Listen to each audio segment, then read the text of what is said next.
그 수사 경험 부족과 이제 조직 운영 경험이 없다. 네, 그래서 얼굴 마담 역할이 아니라는 우려가 많았습니다. 어떻게 생각하십니까? 청와대나 권력에 압력이나 흔들기가 있다면 어떻게 하실 거예요? 공수처는 우리가 경험을 보지 못한 기관이라는 점에서 이제 이 자리는 우선 그 후보자가 공수처를 어떻게 운영할 것인지 또 어떤 공수처장이 될 것인지에 대한 소신과 역량을 이제 검증하는 자리입니다. 구체적으로 좀 말씀해 주시면 좋겠습니다.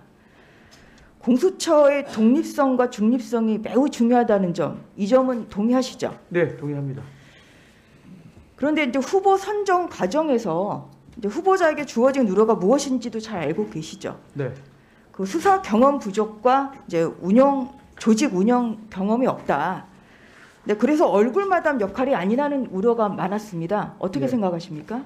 예, 저는 뭐 그렇지 않다고 생각합니다. 그리고 오늘 이 자리에서 그것을 이제 검증하기 위해서 이 자리가 열렸다고 생각합니다. 그러면 이 자리에서 이제 국민들에게 공수처장으로서 독립성과 중립성을 지키겠다 이렇게 약속하시겠어요? 네, 그렇게 말씀드리겠습니다. PPT를 보겠습니다. 그 문재인 대통령은 지난 2019년 7월 윤석열 검찰총장 임명장 수여식 자리에서 그 청와대와 정부, 집권 여당에 만에 하나 권력형 비리가 있다면 엄정한 자세로 임해달라고 하셨습니다. 네. 그런데 윤석열 총장이 울산시장 선거 개입 사건, 조국 교수 사건 등 살아있는 권력을 수사하자 윤 총장에게 돌아온 건 2번의 직무 배제와 2개월의 정직 처분이었습니다. 끊임없는 윤 총장 흔들기, 윤 총장 찍어내기가 이루어졌습니다. 공수처에서도 살아있는 권력을 수사하셔야 되는 거죠. 네. 엄정하고 중립적이고 공정하게 하셔야 되는 점에 대해서는 아까 각오를 보여주셨는데요. 네. 이런 권력 수사할 때 항상 이렇게 흔들기가 있습니다. 청와대나 권력에 압력이나 흔들기가 있다면 어떻게 하실 거예요? 그 부분에 대해서는 의연하게 대처를 하겠습니다. 그냥 법에 나와 있는 대로, 헌법과 법에 나와 있는 대로 원칙대로 하겠습니다. 좀 또 구체적으로 좀 말씀해 주시겠어요? 사실은 이제 정치적인 중립성이라 그러면 대개 이제 여당, 야당 같은 정치 세력의 영향을 안 받는다, 중립이다 이렇게 보지 않습니까? 제 생각에는 공수처가 여당 편도 아니고 야당 편도 아니고 우리는 국민 편만 들겠다 이런 자세로 일하면 저는 정치적 중립성은 지켜지리라고 생각하고요. 정치적 중립을 지킨다고 어느 쪽 얘기도 듣지 않겠다 이렇게 가는 방법도 있겠습니다만 제 생각엔 그것보다는 한쪽 얘기만 듣지 않고 이쪽 얘기를 들으면 이쪽 얘기도 듣겠다는 자세로 양쪽 얘기를 공평하게 듣겠다 재판을 하듯이요.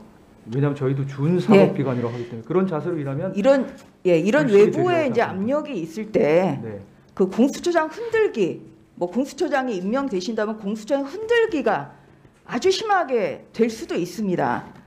그럴 때 공수처장의 임무는 이런 공수처가 흔들리지 않도록 또한 공수처 검사들에게 돌아올지도 모르는 정부 여당 등의 외압을 막는 그러한 방패 막이가 돼야 됩니다. 여기서 약속하시겠어요? 네, 그게 흔들리지 않겠다. 예, 공수처장의 첫 번째 아마 과제가 될 거라고 생각합니다.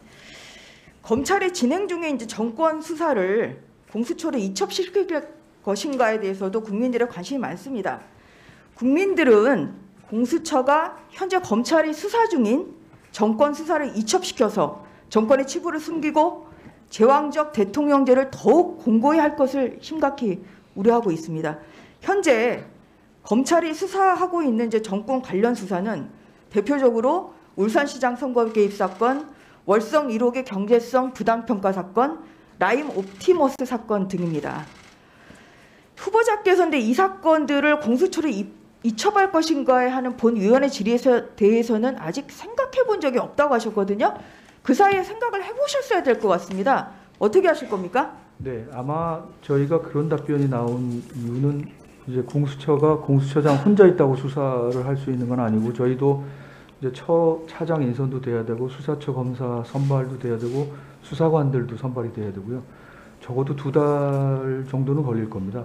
그러니까 저희가 온전하게 수사할 수 있는 수사체로서 완성이 된 시점에서 그때 가지고 있는 정보를 갖고 이 사건을 할 것인지 말 것인지 판단을 해야 될 거고요. 제 생각에는 아마 여기 있는 사건들을 다 가져온다. 그러면 할 수가 없을 것 같습니다. 지금 사이즈가 제가 뭐 검찰 이렇게 조직표를 보니까 한 순천지청 정도 사이즈거든요. 그러니까 아마 저희가 사건을 다 할 수는 없기 때문에 지금 그 부분은 그중에서, 그러면 네. 보충 질의에서 네. 좀 추가적으로 좀 여쭤보겠습니다. 이제 아까 그 앞서 이제 나온 질의에 대해서 하나 더 좀 여쭤보면요.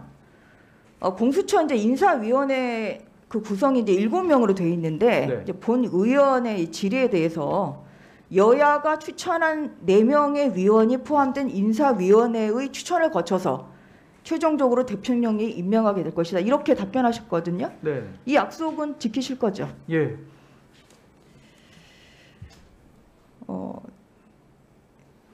차장의 역할이 또 매우 중요하다 이제 이런 얘기를 하고 있는데요. 네. 이제 언론 보도에 따르면 그 후보자께서 차장으로 염두에 둔 인물이 있다 이제 이런 보도가 나오던데 혹시 염두에 둔 인물이 있으세요? 저도 검토를 하고 있습니다. 근데 이제 아무래도 제가 후보자 신분이기 때문에요. 저 그냥 뭐 이렇게 생각을 하고 있는 정도지 그거를 말씀드릴 수도 없고. 그러면 네, 이제 네. 차장의 그 조건에 대해서 요건에 대해서 어떻게 검사 출신으로 하는 게 적합하다 이렇게 생각하세요?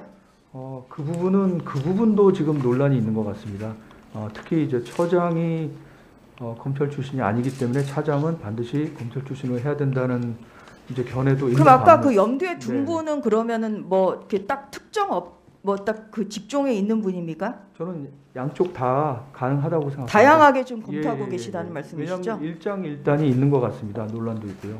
네, 그 부분도 보충 질의에서 추가 질의하겠습니다. 이상.